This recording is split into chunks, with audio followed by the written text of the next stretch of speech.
Hello beautiful, what's up? Welcome back to the channel. My name is Caitlin if you are new here. Today I'm going to be focusing on 10 different food journal ideas that you can use in your regular bullet journal today. Or if you have a separate one, that's totally fine. Use it in there as well. I'm going to be walking you through how to create these quick and easy bullet journal spreads, and I hope you enjoy. Number one is a grocery list. Now, when I think of different food trackers, this is the first one that I am going to be putting in my bullet journal. Tracking my groceries is really important to me because I like to know what spending habits, food habits that I have, where I might need to adjust, and honestly, I kind of get bored of meals really quickly. So I want to make sure that I'm switching up my groceries each week or every other week, depending on how quickly I'm going through my food. What I'm doing for this is I'm dividing the page into 8 equal boxes. For me, when I go to the grocery store, if I just have a list written out, I am going to forget something. I need to have things broken down into a category based on where they are in the grocery store, and that usually goes along with the food groups. What I'm doing is I'm just going to be using Crayola markers and my Micron pens, but I'll have everything linked just in the description box down below if you're interested in checking out and purchasing anything that I'm using in this video. For the first category, I like to divide my vegetables into fresh and cooked. For me, I want to know, okay, is this pepper going to be cooked or am I going to eat it raw? So that's something that's important to me, but these categories can be adjusted based on your eating habits and your buying habits at the grocery store. Then I got things like fruit, grains and cans, protein, dairy, other little goodies, things like chips, candy, stuff like that. And then an other category because I also pick up other stuff at the grocery store like toiletries, things like that. Next up is a no-buy challenge. And if you've never done one of these before, it could kind of be like a pantry or a freezer challenge. Just trying not to spend money at the grocery store for a week, a month, however long you want to do this. This is really good if you're trying to clear stuff up. Maybe you're getting a new fridge and you don't want to have a whole bunch of food in there. This is a great idea. So I divided the page into 3 boxes, 2 on the top and then 1 longer one just on the bottom, and created a checklist box style on the side with my ruler here. What I'm going to do is have the 2 upper boxes be for my freezer and for my pantry. I'm going to go through and I'm going to write down everything that is in there.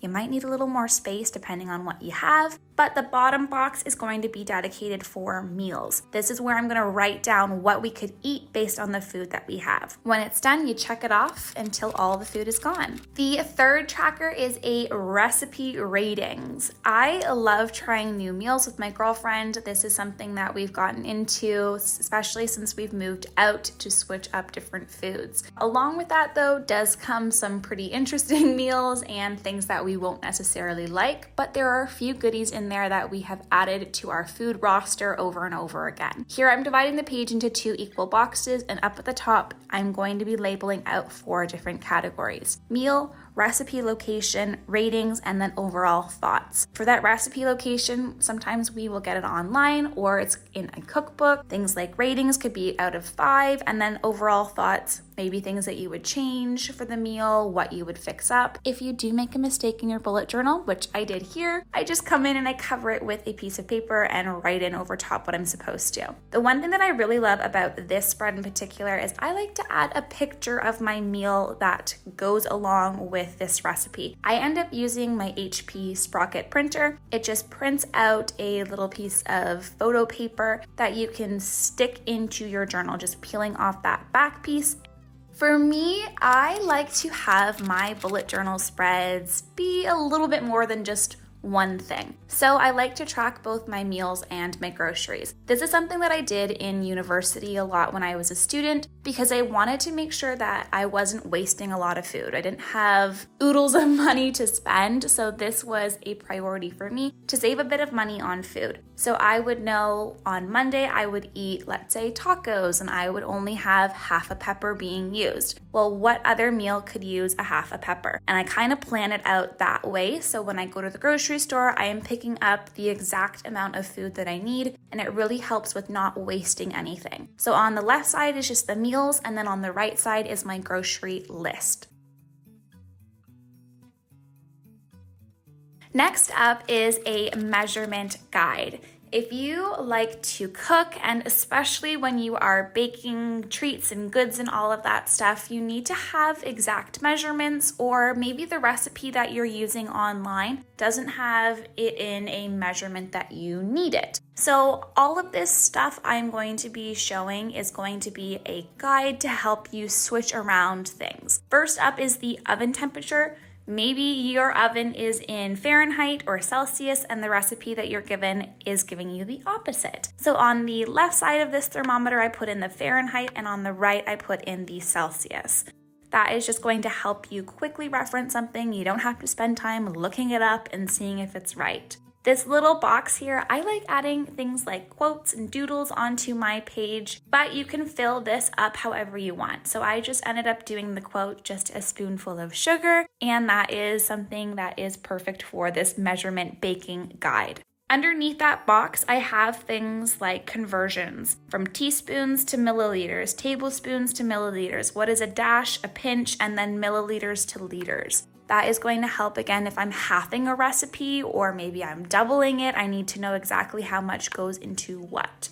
The right-hand side of the page, we are looking at dry weight ingredients first. This box, I'm doing 5 rows across, and then I have 9 rows down. What that is going to do is help me block off different conversions. So like I said, maybe your recipe is giving you something in ounces, but you need it in cups. You don't have a measuring cup that has ounces on it, so that is going to give you that conversion rate for the dry ingredients. If you are using dry ingredients, things like flour, baking soda, sugar, that would be the top. If you're using liquid measurements, milk, water, oil, you can't actually use the dry weight measurements that I have up above because you don't have things like grams. Grams is a dry weight. Milliliters is a liquid weight. So that is what this is going to be. The bottom box is just converting all of the liquids. We want to make our lives a little bit easier, and this spread does that when cooking and baking. Number 6 is a food sensitivity chart. Maybe you are going through a doctor's appointment with a nutritionist to kind of figure out where your sensitivities to foods lie. Maybe you have a food sensitivity already that you are aware of and you want to track what symptoms go along with it. This spread I absolutely love for both of those options. On the left, I'm breaking down the page into 3 categories: breakfast, lunch, and dinner. These little boxes that I'm creating are going to be checked off based on what category they fall underneath.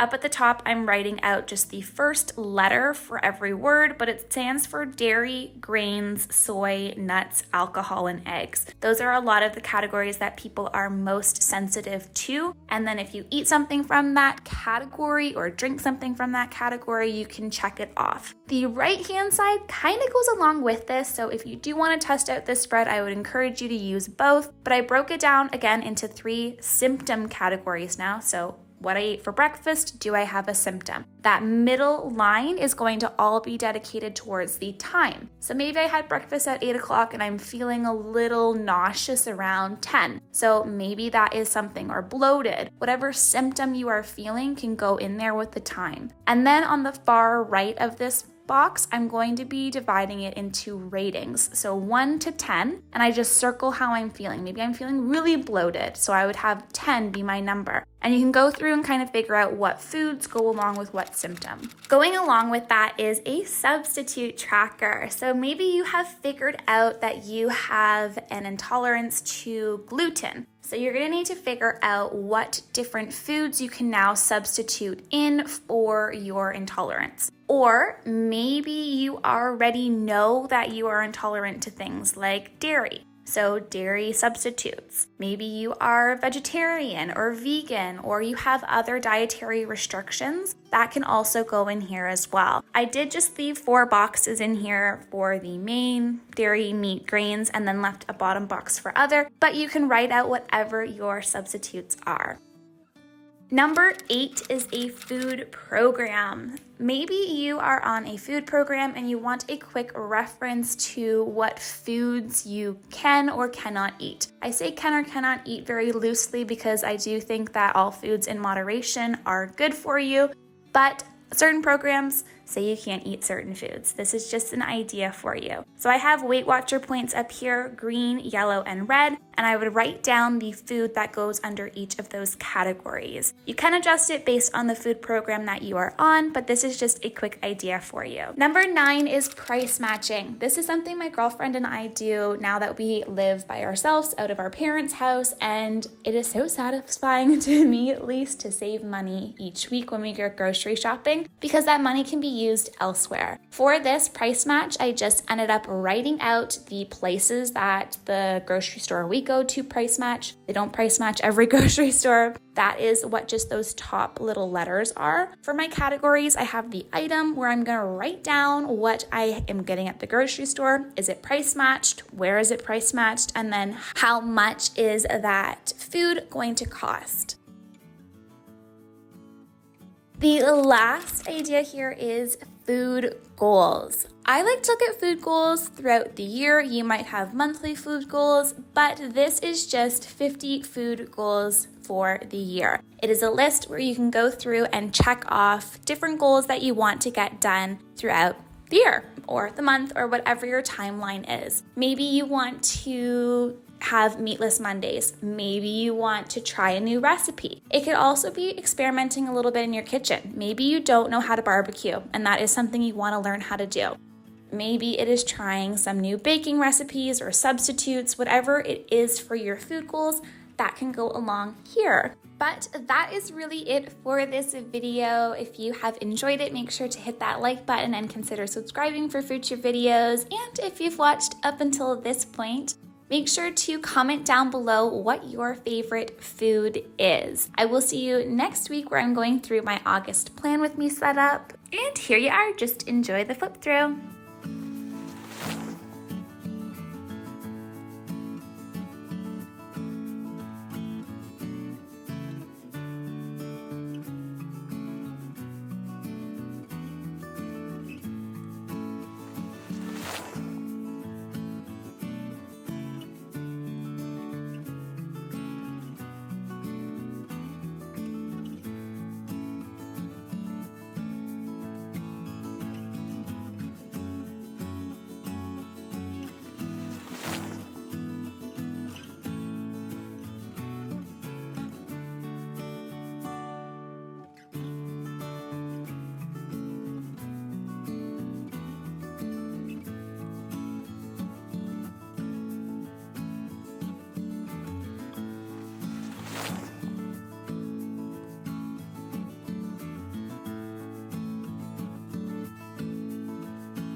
Well, that is it. Thank you for watching. Make sure to hit that subscribe button so you will be notified when I post my August plan with me next week.